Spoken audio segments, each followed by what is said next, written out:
प्यारे बच्चों नमस्कार। स्वागत है आपका channel maths with Krishnakant Tripathi में। प्रश्नावली 7.2 5 सवाल हम लोगों ने कर लिए हैं। देखते हैं छठा सवाल। यदि बिंदु 1, 2, 4, y, x, 6 और 3, 5 इसी क्रम में लेने पर एक समांतर चतुर्भुज के शीर्ष हों तो x और y ज्ञात कीजिए।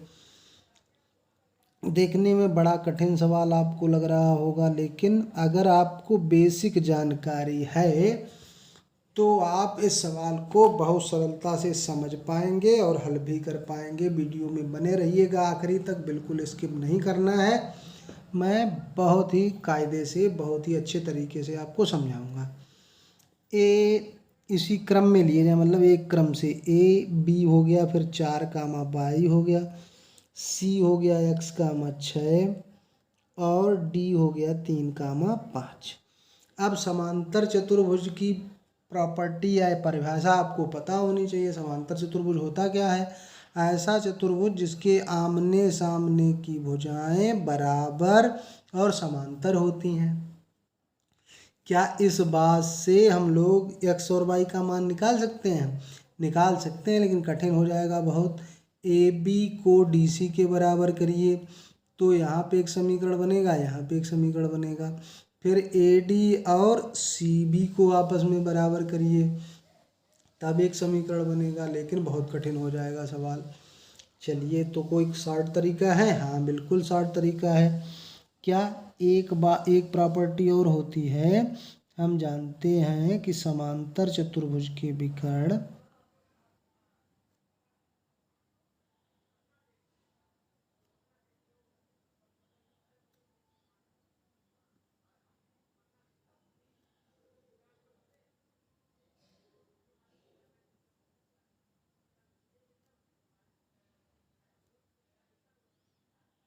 एक दूसरे को समद्विभाजित करते हैं। समद्विभाजित करते हैं। बस अगर ये प्रॉपर्टी आपको पता है तो ये सवाल बस मिनटों का खेल है। कैसे? ये समद्विभाजित मतलब आधा आधा करते हैं, तो इसका मतलब क्या हुआ कि चित्र में ओ क्या हो जाएगा? चित्र में ओ AC तथा BD का मध्य बिंदु होगा, तभी तो समद्विभाजित होंगे। चलिए, अब AC के मध्य बिंदु के निर्देशांक, AC के मध्य बिंदु के निर्देशांक निकालेंगे हम। तो क्या होते हैं मध्य बिंदु के निर्देशांक? जिन दो बिंदुओं के मध्य बिंदु के निर्देशांक निकालना, उनका x निर्देशांक जोड़ के आधा और y निर्देशांक जोड़ के आधा, यानी कि x + 1/2 और 6 + 2/2। ये हो गया x + 1/2 और 6 2 8 हो गया, उसका आधा हो गया 4। चलिए ठीक। अब BD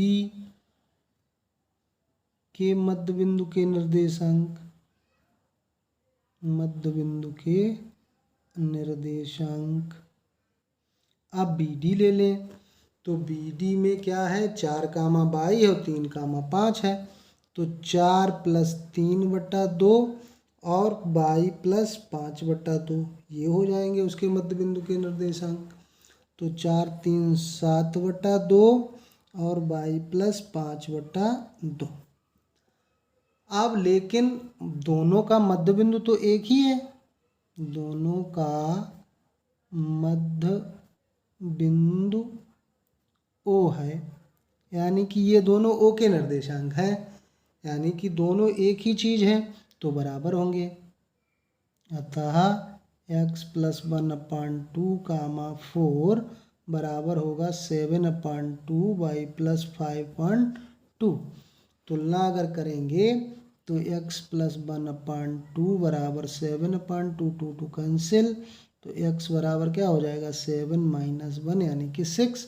और दूसरे निर्देशांक की तुलना करते हैं तो y प्लस 5.2 किसके बराबर हो जाएगा, इस 4 के बराबर। ये y निर्देशांकों की तुलना हो गई, तो 4 दूना 8 हो जाएगा, y प्लस 5 बराबर 8। और y का मान निकालोगे तो 5 उधर जाएगा, माइनस का हो जाएगा 3। तो x का मान 6 निकल के क्या आया, x बराबर 6 और y बराबर 3। ये हो गया हमारा आंसर। सवाल समझ में आया है तो ठोक दो लाइक, और चैनल पे नए हो तो कर लो सब्सक्राइब।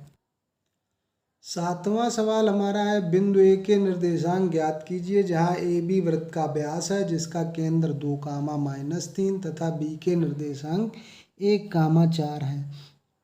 तो अगर वृत्त के व्यास के बारे में आप लोग जानते हैं तो ये सवाल आपके लिए हलवा हो जाएगा बिल्कुल। देखो, ये होता है वृत्त का व्यास, केंद्र से होकर जाने वाली जीवा वृत्त का व्यास कहलाती है। अब केंद्र जो होता है वो केंद्र क्या होता है, केंद्र क्या हो जाएगा, केंद्र ओ ए बी का मध्य बिंदु होगा, मध्य बिंदु होगा। क्यों, केंद्र से परिध तक की दूरी त्रिज्या, तो ओ बी भी त्रिज्या, ओ ए भी त्रिज्या, इधर भी मिला दे वो भी त्रिज्या, त्रिज्याएं तो सभी बराबर होंगी। केंद्र से बराबर दूरी पर त्रिज्या परिध पर कोई बिंदु हो वो केंद्र से समान दूरी पर होता है। तो ये तो हमें क्लियर है। तो केंद्र ओ क्या होगा, ए बी का मध्य बिंदु होगा। अब हमें ए के निर्देशांक निकालने हैं, तो माना ए के निर्देशांक हमने मान लिए x, y, x, y है, और b के निर्देशांक आपको पता है, b के निर्देशांक बराबर दिए गए हैं 1, 4। तो o के निर्देशांक क्या होंगे, o के निर्देशांक बिंदु o जो है केंद्र वाला, इसके निर्देशांक इनके अनुसार क्या होंगे, ये मध्य बिंदु होगा। तो x निर्देशांक जोड़ो और आधा करो, y निर्देशांक जोड़ो और आधा करो, ये होंगे।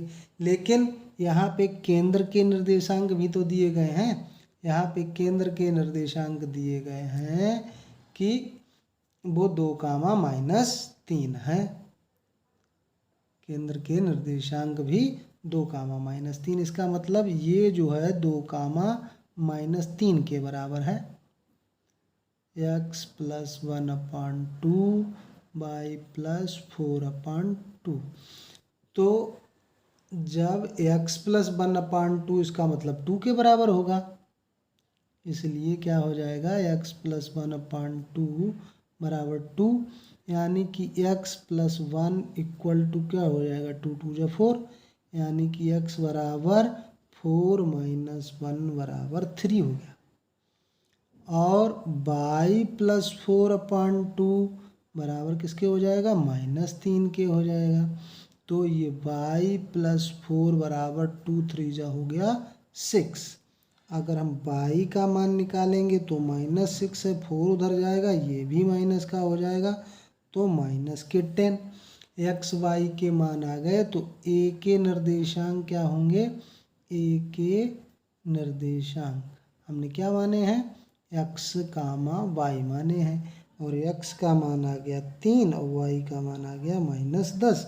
यही हो गया आपका आंसर। तो कितना सरल है, केवल एक कॉन्सेप्ट याद रखना है, क्या कि केंद्र जो होता है वो व्यास का मध्य बिंदु होता है, और मध्य बिंदु के निर्देशांक क्या होते हैं, दोनों x निर्देशांक जोड़ के आधा करो और y के निर्देशांकों को जोड़ के आधा करो, मध्य बिंदु के निर्देशांक प्राप्त हो गए, बस आपका उत्तर आ जाएगा।